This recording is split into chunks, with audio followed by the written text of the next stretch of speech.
In the 1760s, a young American doctor, Benjamin Rush, is touring England. He is a future signer of the Declaration of Independence. But on this sunny October day, as he is led into the throne room of King George III, his king, the independence of America could not be further from his mind. I gaze for some time at the throne with emotions that I cannot describe. I ask my guide if it is common for strangers to sit on it. He tells me no, but upon my importuning him a good deal, I convince him to allow me the liberty. Accordingly, I advance towards the throne. I sit down on it. I am seized with a kind of awe. I feel as if I'm on top of a mountain. All men's passions, all men's hopes aspire to nothing higher than this throne. Benjamin Rush, indeed all American colonists, consider themselves blessed to be part of the largest, most powerful empire in the world. The colonists revere their king and admire everything English. Wealthy Virginia planters send their children to England to be educated. New Yorkers read British books and British newspapers. In Boston, they drink their tea from Wedgwood cups imported from England. Britain has just defeated its traditional enemy, France, in a conflict that has spanned the globe. In North America, the French have been driven from Canada and much of the West.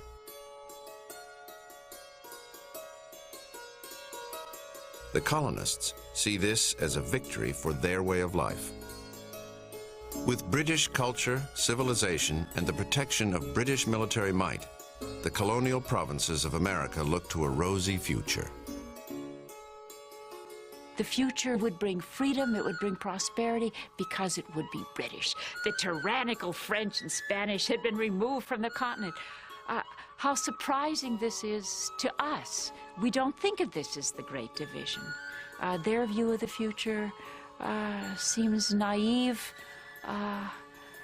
so different than what we knew their future would have been, which tells us something. What came was not expected, and it wasn't certainly not desired. They were British, they wanted to be British, they were proud of being British. That they would 13 years later be declaring their independence is enormously paradoxical. It did not have to be, it should not have been, from their perspective. That it happened is a great mystery that needs to be explained.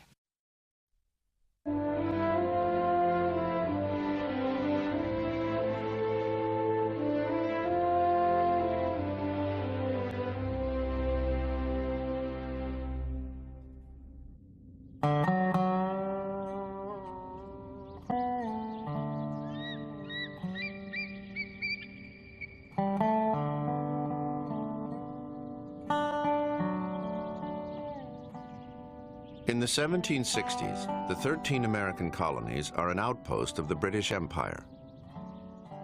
Most of North America is a wilderness inhabited by Indian tribes. A few dirt paths link the colonies.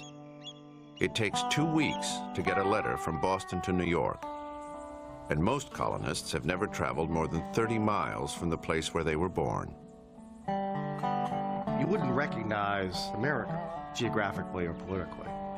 It was a society strung out along the Atlantic seaboard. It was a totally rural society. There were only a handful of cities with as many as 10,000 people in them. New York being one, Boston, Philadelphia, and Charleston.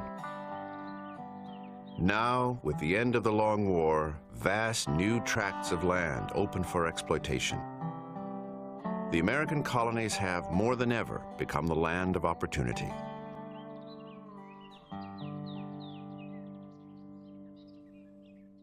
No one sees this better than the future founding fathers. They all have great ambitions. George Washington, at 31, has recently married Martha Custis, an extremely wealthy widow. With a large tobacco plantation and a seat in the Virginia legislature, Washington is determined to become the richest and most influential man in Virginia. John Adams of Massachusetts, the second president of the future United States, is a struggling country lawyer. I want to do something that will surprise the world. Something grand, wild, to cut a flash, to strike amazement, to catch the attention of everyone. Will it be some quick action or a slow, silent, imperceptible move? Shall I creep or shall I fly? The most famous American in the world is Benjamin Franklin. He, too, has big plans.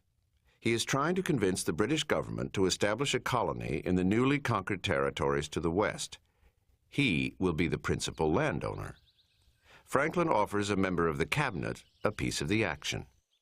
An application is about to be made for a grant of land in the territory on the Ohio River.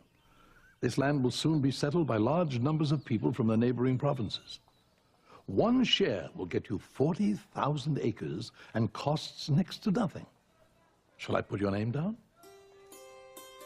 Franklin has made a fortune in the printing business and has now gone on to the gentlemanly pursuits of science and politics.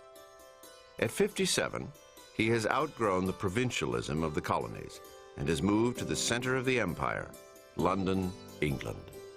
I was traveling in a country town last Sunday and thought back to New England, where a man might be thrown in jail for singing while walking down the street on the Sabbath. Here, I can go to an opera or play on Sunday, and it's not only singing, but fiddling and dancing. I look around for God's judgments, but I see no signs of them. The markets are filled with plenty, the cattle fat and strong, the fences and houses all in good repair. I am beginning to suspect that the deity is not nearly as angry at the offense of breaking the Sabbath as your average New England magistrate. Franklin is Pennsylvania's unofficial ambassador to England. He is looking for some high office in the British government. He had innumerable friends in England, in the intellectual world. His problem, of course, was that he was outside the inner circle of power within the country. He didn't mix on social terms with the people who exercised real power. In Great Britain, real power is solidly in the hands of the aristocracy, men who owe their position not to merit and ability, but to family, their lineage. Franklin comes from very humble birth, the 10th son of a candle maker. He may have discovered the cause of lightning, he may be the darling of the Enlightenment, but to the nobility he is, and always will remain, a commoner. He's an almanac maker, a chimney doctor, a printer's devil, an atheist, and the father of several bastards. Like Franklin, all the future founding fathers are seen as insignificant provincials. The George Washingtons and John Hancocks may be the most powerful men in the colonies. They may run their huge estates and their colonial governments, but they are painfully aware that they are looked down upon by the ruling gentry of England. They try to compensate for their uncertainty. They try to affect a certain refinement. They are very attentive to form and fashion, but they never get it quite right. And when the English gentry come, they make remarks about, well, they have fine carriages, but they don't have matched horses. And then when they have matched horses, they don't have the right saddlery. There's always another level. They're never getting it quite right, these Virginians. To Charles Lawrence, London, August 10th, 1764. Sir, you will send me the following item and charge it to my account. 1 livery suit of worsted shag, of the enclosed color and lined with red wool. Make the coat with plain white buttons and a collar of red shag with a narrow lace around it. I must note that, in prior shipments, instead of sending me goods which are fashionable, you have often sent articles that could only have been worn by our forefathers in days of yore. And for these goods that you palm off on us, your prices are exorbitantly high. It will be impossible to continue to do business with you unless there is some alteration for the better. George Washington. They know that by the standard of England, by the measure of England, they are not respected. They are not looked upon as great men. They are not looked upon as grandees. They are, at best, men of commercial wealth. And yet they have this pretension themselves within their society of their own self-importance. And this makes them uncomfortable when they confront England. A sense of inferiority extends to all aspects of colonial life. American artists feel they must go to London to learn from the masters. They still try to copy the haughty pose of a Gainsborough portrait.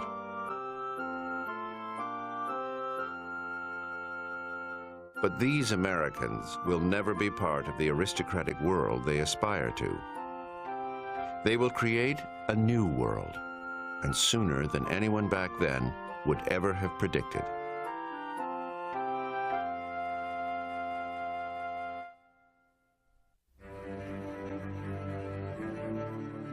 London, spring of 1765. A debate in Parliament over what seems to be a very small shift in colonial policy. Running the overseas provinces has become extremely expensive. Parliament announces that for the first time, the Americans will pay a small tax, not to their local legislatures, but directly to England. I think that's the first thing that one has to say, looking back on it, seeing now, as we must do, that this was the opening of something which was going to be very big and very important, is that nobody realised that at the time. The British government had a variety of bits of legislation in hand, dealing with a variety of problems, as governments do.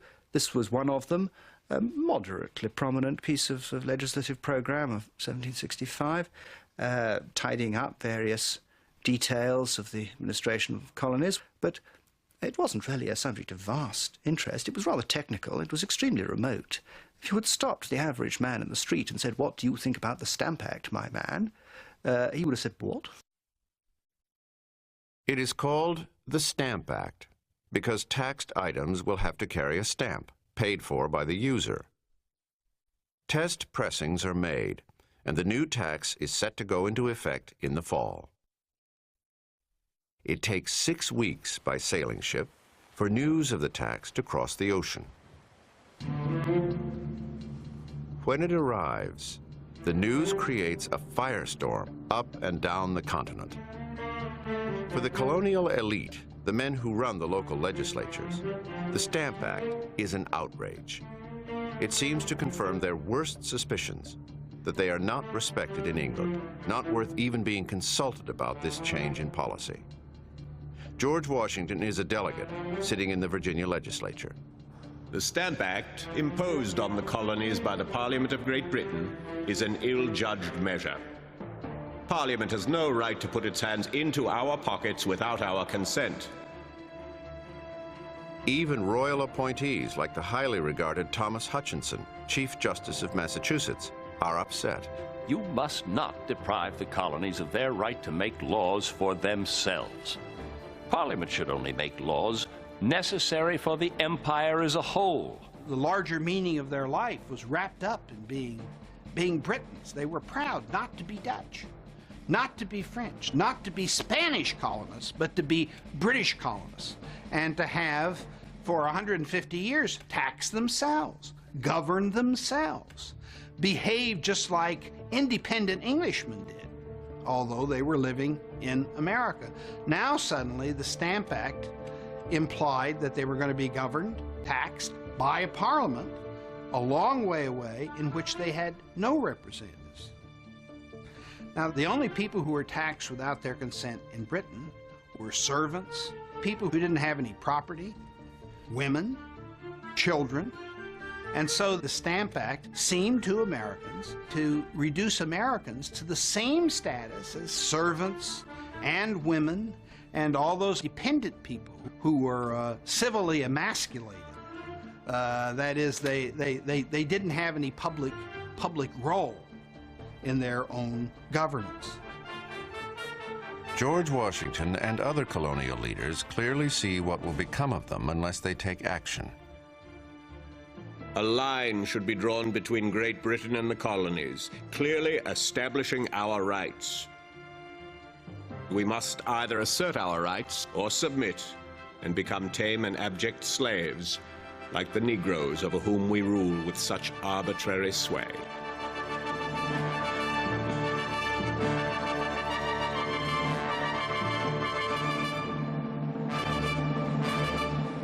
This tax is going to touch everyone. It's probably one of the dumbest political acts in the history of government. They tax dice and cards. So the rowdiest group of people there are in the world, sailors in port with nothing to do, are going to be angry. They tax legal documents, which means that lawyers, the most articulate and argumentative people in America, are up in arms also. If the stamp man tells you to kiss his ass, shall he get away with it and live? Don't let your courage cool, or a few bullies scare you. We've nothing to fear but slavery. Love your liberty and fight for it like men who know its value. Once lost, it will never, never be regained. The question, in any case, was never the immediate amount of taxation that the British were asking of the colonists. The question was whether the British had the right to do it at all. We are talking about people with enormous sensitivity to the dangers of power. If you conceded the right to Parliament to tax, and if there was no check on it, no limit, it could go on indefinitely. You could be bled white. The power to tax was the power to destroy.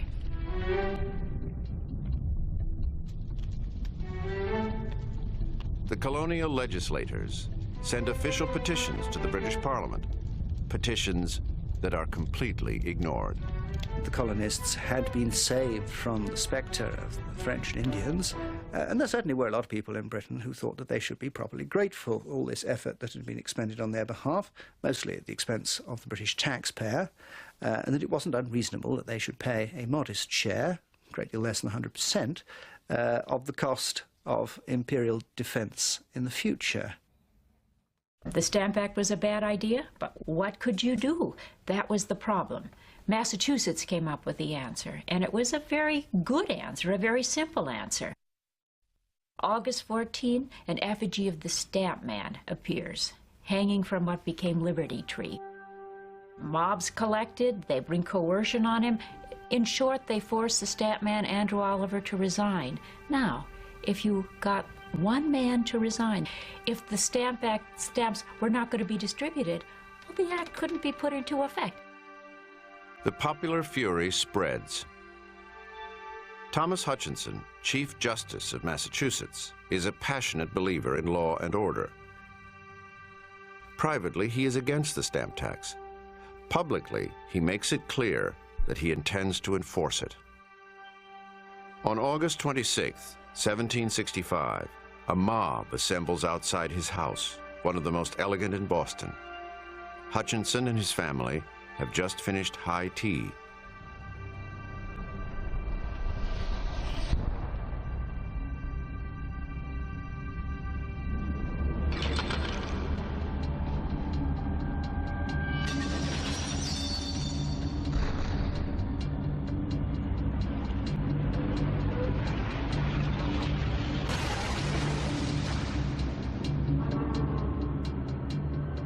Hutchinson escapes with his life and little else.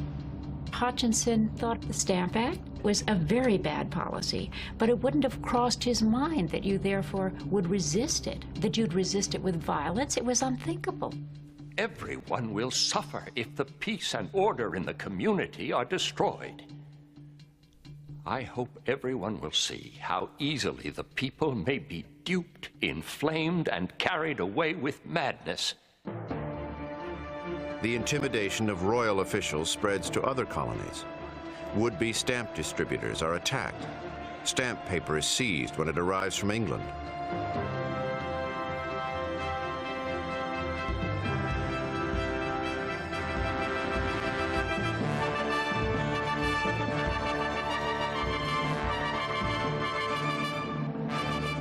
Colonial leaders propose a joint boycott of British goods. A Philadelphia lawyer, John Dickinson, supports this idea. The taxes and duties imposed on us by Parliament must be instantly opposed. The only effective opposition is through the concerted efforts of all the provinces. By uniting, we stand. By dividing, we fall. In faraway London, Benjamin Franklin is surprised by the fervor of colonial reaction to the tax. Moreover, the crisis is interfering with important business he has before the government. He lobbies for the repeal of the Stamp Act. He reminds the parliamentary committee that the colonies are England's biggest market. Our buying your manufactured goods depends very much on our affection for you. Pride will induce Americans like me to wear our old clothes. And when we buy new clothes, they will be made by us. Franklin has powerful allies in Parliament, among them Edmund Burke. What are we doing with our constant insisting on taxing the Americans? We're not getting any revenue from them. Instead, we're pushing them to disorder and disobedience. You can wade up to your eyes in blood and you'll be back where you started, with no revenue. We make money from trade, not taxes. Let the Americans tax themselves.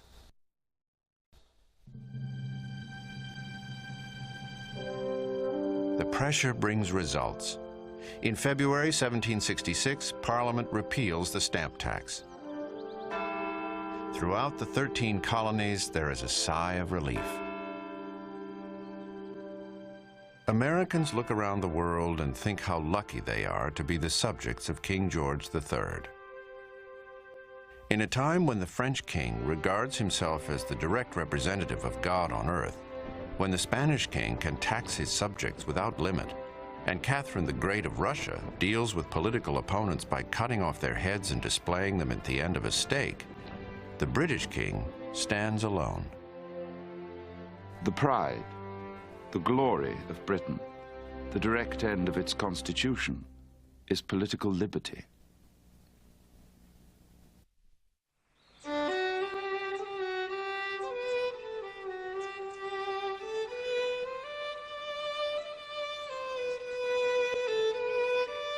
All through the 1760s, a steady stream of immigrants will arrive in the New World in search of their fortunes.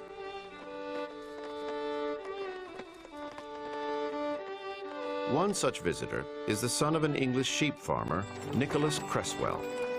He keeps a detailed diary recording his impressions of his travels. Americans in general are good-natured and agreeable, but confoundedly lazy.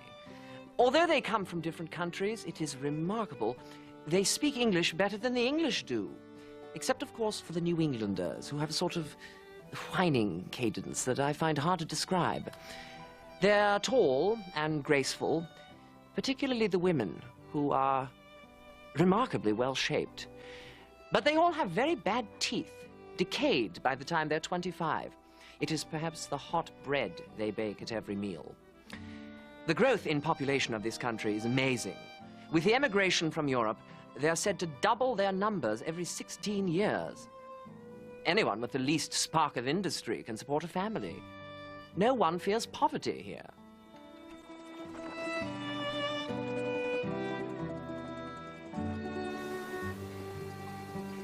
The American colonies, with their vast tracts of land, are extremely valuable to England. Their forests supply the tall, straight pine trees that become the masts for Britain's sailing ships. The farms and plantations export food and tobacco to England. Americans import virtually all finished goods from England. It is an arrangement that benefits everyone. But there are those in the mother country who fear that this relationship will not last. There was often a notion that the colonies had come of age, and if they were let out from the restraining hand of England, would produce a rival to England instead of a dutiful child. Americans were referred to as ungrateful children. What you really see is people on one side who believe that their potential was being squashed, and people on another side who were a little wary about this creation that had gotten out of hand, this monster that had gotten out of hand. And it is not unlike what happens when your 16-year-old storms out of the house over some restraint or restriction or regulation that they believe is no longer appropriate for their age.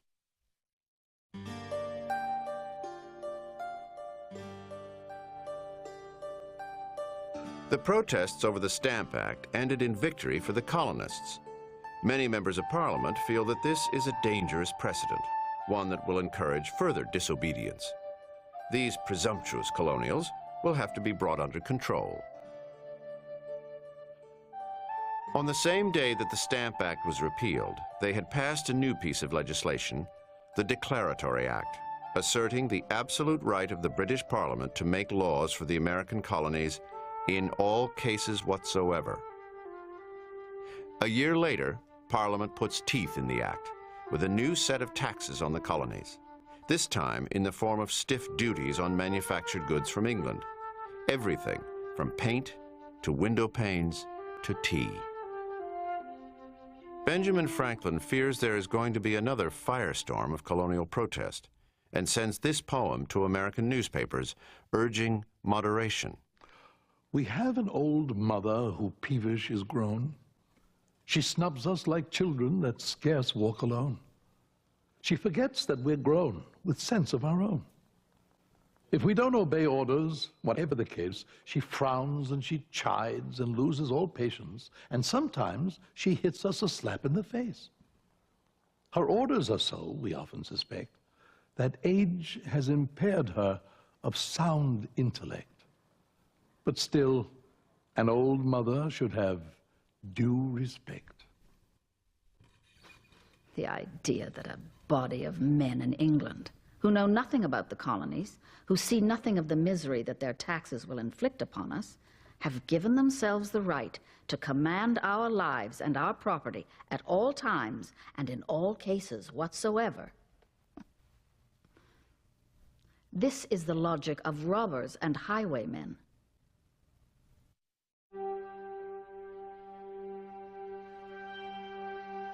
The Declaratory Act strikes terror in their hearts. Earlier in the century, an almost identical act had been used to subjugate Ireland. The colonists will have to take action.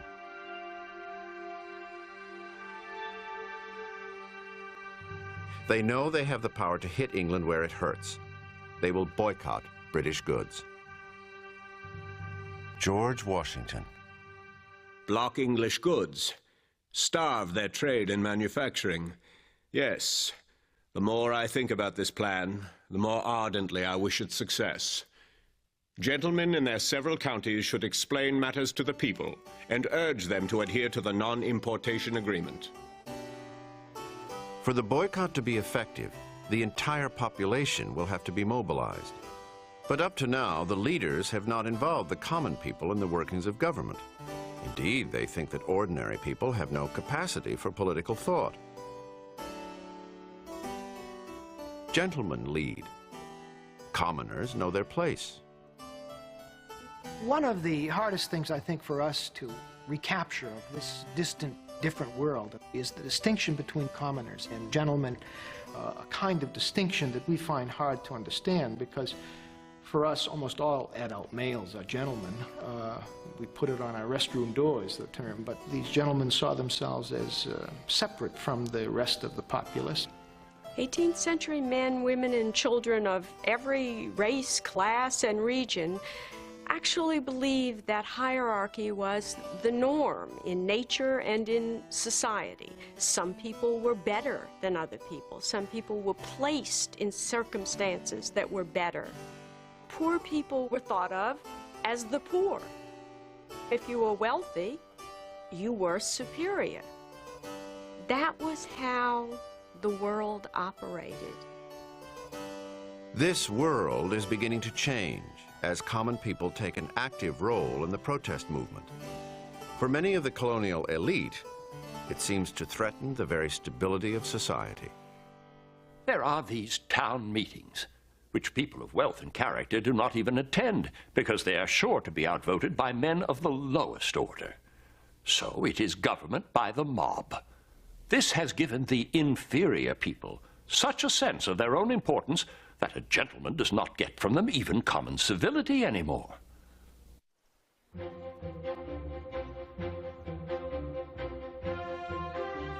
As the boycott grows and shops once filled with British merchandise begin to empty, more and more people are choosing to make do without imported manufactured goods. I have cut back on every superfluous expense. I haven't even bought a new cap or gown since last Christmas. I'm even learning how to knit, something I've never done before. Making stockings out of good New England wool, throwing my mite for the public support. The very idea that their American cousins are involving commoners, and now even women, in politics, is a subject for hilarity by London cartoonists. But the merchants and manufacturers in England are not amused. Their factories and counting houses are feeling the pinch.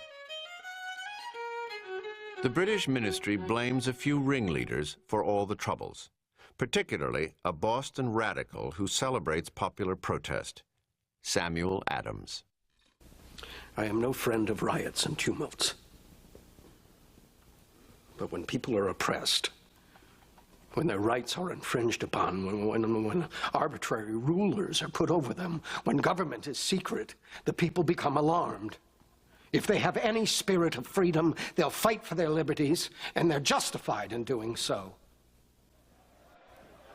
Unofficial courts, run by popular committees, begin dispensing a rough form of justice. It is more than some gentlemen have bargained for. A few days ago, we got a taste of committed justice. They got hold of a customs officer by the name of Malcolm.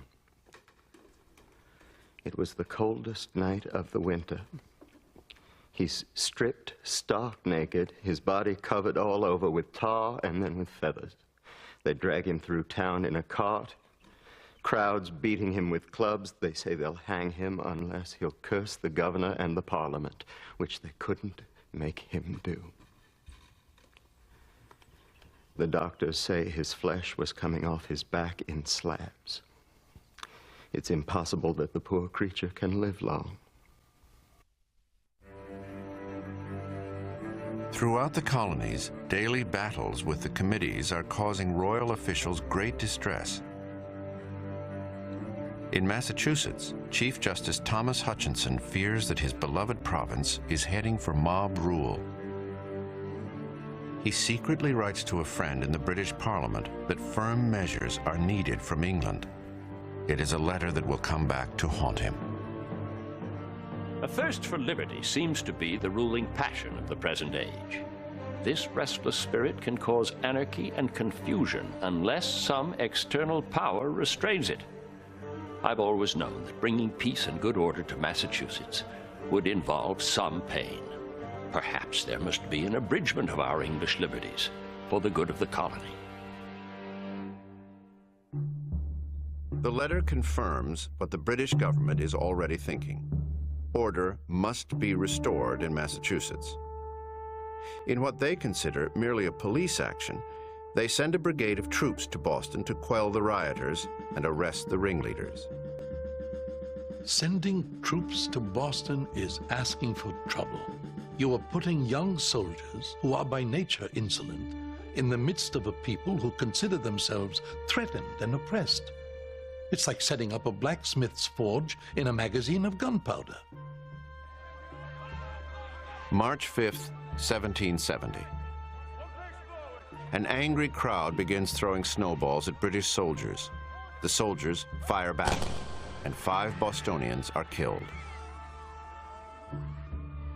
Paul Revere produces a wildly inaccurate illustration of the event. In his version, soldiers are shooting completely innocent civilians. The incident becomes known as the Boston Massacre. It galvanizes people throughout the colonies.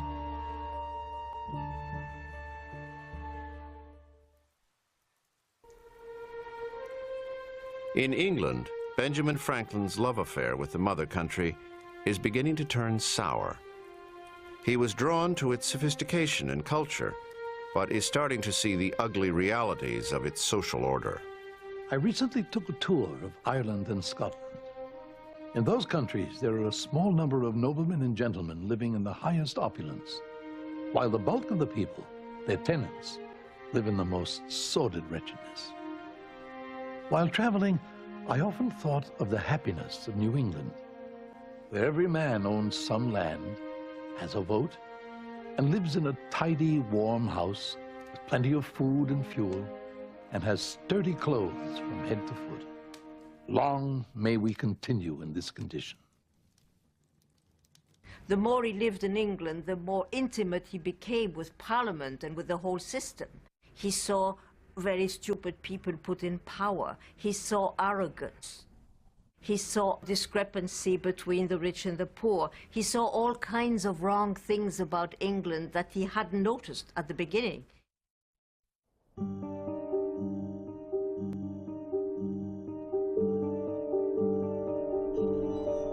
The dispute is dragging on year after year.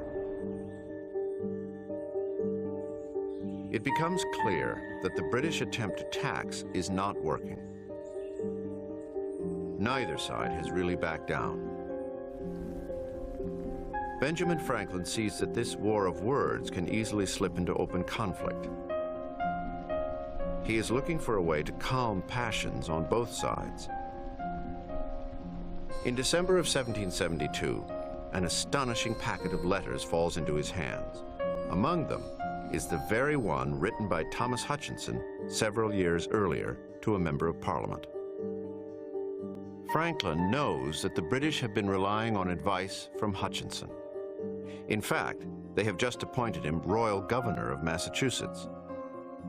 He reads the letters in a fury, convinced that the ministry has been disastrously misled. It is better to submit to some abridgment of our English liberties than to break off our connection with our protector, England. One mischievous man is the cause of all our troubles. This coward trades the liberties of his native country for jobs and profit. Franklin realizes that if these letters were to become public in Massachusetts, the radicals would shift the blame for the events of the past decade away from Parliament and lay it at the feet of Hutchinson himself. Let's make him, like the scapegoats of old, carry into the wilderness all the bad feeling that he's stirred up between our two countries. He makes a momentous decision. He sends the damning letters to the Boston radicals. Franklin was a very wily character. He knew they would be published, though he sent them over saying, don't publish them. He was deliberately sacrificing Hutchinson in order to stabilize the situation and calm the uproar. The idea being that if you pinned the whole thing on him, that it was Hutchinson who had been instigating all of this thing, there would be a cooling off period, and the English government would be able to work out some kind of accommodation. Publication of the letters causes a sensation. The Massachusetts legislature sends a petition to London demanding Hutchinson's removal. The petition takes 6 weeks to cross the ocean. In the meantime, the king is beginning to support the idea of reining in the colonies. He writes to the Prime Minister, I am very fond of the measures you are taking with the end of bringing the Americans to their duty. I do not, however, want to drive them to despair, only to submission.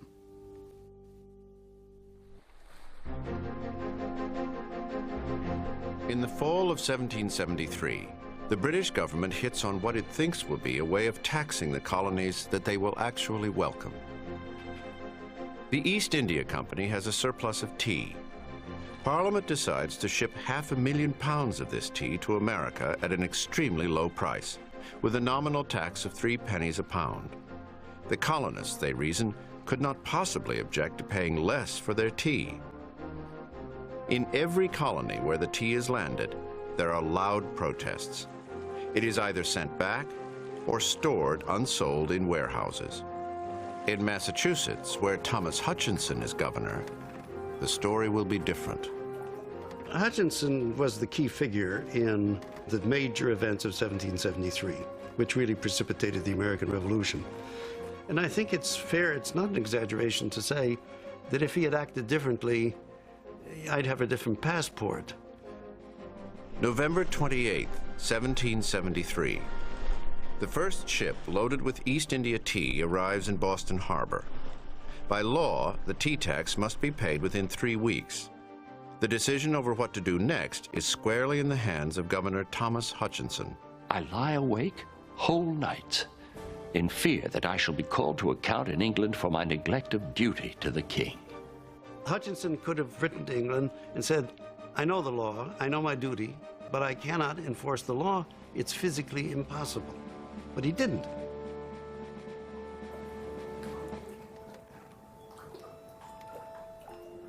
It's a standoff between the radicals. We dare you to have this tea unloaded. We're strong enough, we're powerful enough now, we're organized enough to make a power play against you. And Hutchinson, who says, you will not humiliate me, you will not defy English law like this. I will see this tea unloaded and delivered as it should be. Then, on December 16th, 1773, the day the tax must be paid, a group of men dressed up as Mohawk Indians dumped 340 chests of tea into Boston Harbor. The Tea Party was a very limited act of violence, in fact. They do nothing but dump tea. A padlock is broken, it's replaced. We think of this as a lot of yahooing and yelping and noise. It was just sort of ploop, ploop, ploop. They were very, very careful to keep this from getting out of hand. We're all throwing the tea overboard. We catch someone in our party trying to stuff some of the tea into his pockets. He is stripped of his booty and his clothes, and we send him home naked, in disgrace. Then we went home, in an orderly fashion. Boston enjoys the most peaceful night it has had in many a month.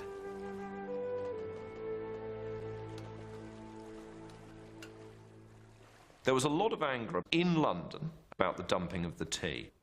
What this is a public display of defiance. And that kind of element of defiance, more than the constitutional formulations, is more important. This is gesture politics on the big scale, and it's very successful. We still, to this day, remember the Boston Tea Party. It's one of the most successful examples of gesture politics, and it was a gesture that the British government understood.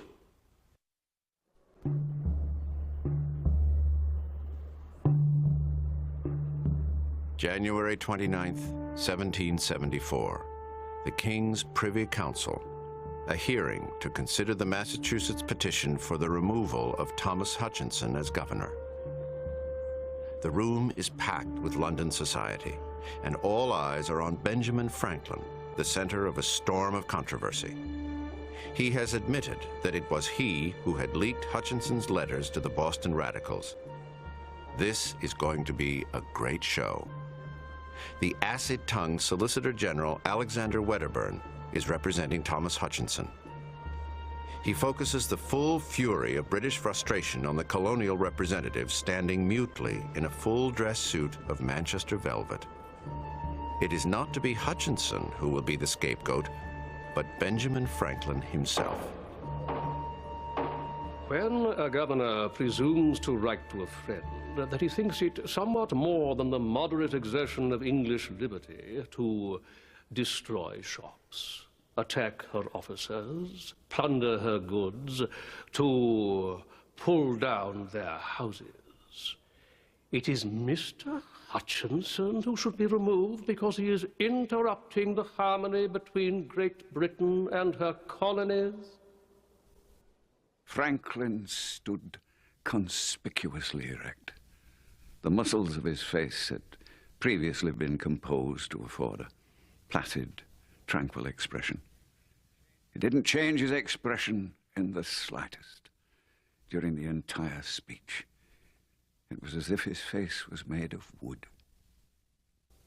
In truth, we have standing before us the real incendiary, the man behind those committees who are inflaming the whole province against His Majesty's government.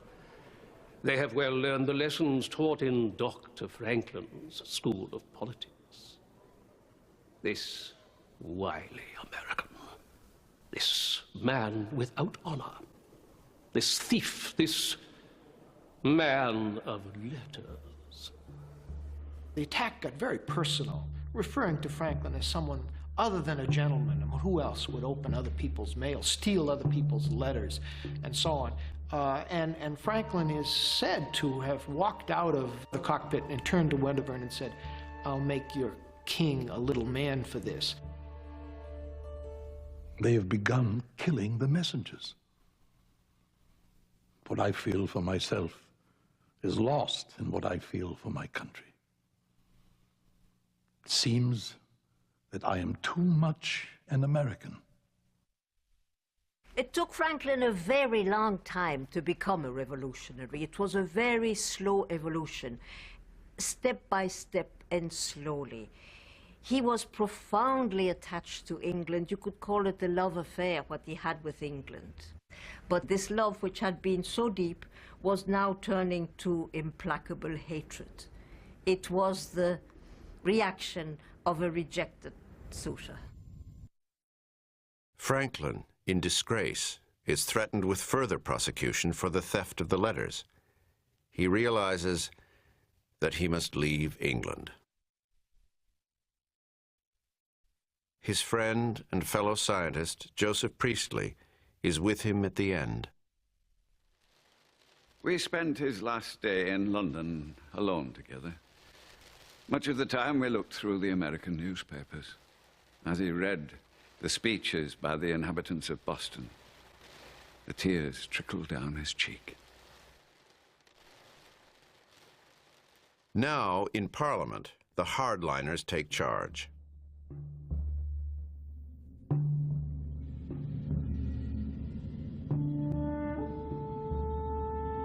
The British send a fleet of warships to Boston. They encircle the harbor as if it were an enemy port. The ships clear their guns, ready for firing. The greatest fear of the colonists, British tyranny, seems to have come true. The port of Boston is closed. Massachusetts is put under military rule. Its government enforced at the point of a gun.